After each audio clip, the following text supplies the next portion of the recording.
આજે ધૂળેટીના તહેવાર નિમિત્તે હું અમારા સુરતના નગરજનોને સુરત પોલીસ તરફથી ખૂબ ખૂબ શુભેચ્છા આપીએ છીએ।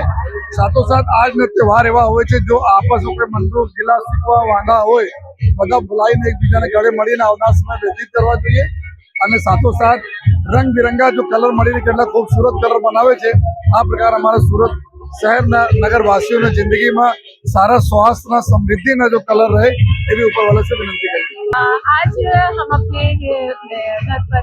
अपने पुलिस परिवार के साथ होली का त्यौहार मना रहे हैं और बस होली के दिन इतना ही कहना चाहती हूँ कि होली रंगों का त्यौहार है और जिस तरह से रंग जीवन में खुशियों का देता है उसी तरह हर किसी के जीवन में खुशियाँ आए, लोग पुराने मतभेद के आगे बढ़े, मित्रता के साथ रहे, लोग आगे बढ़ते जाएं और अपने देश का, अपने सूरत शहर का नाम आगे बढ़ाते जाएं। हैप्पी होली।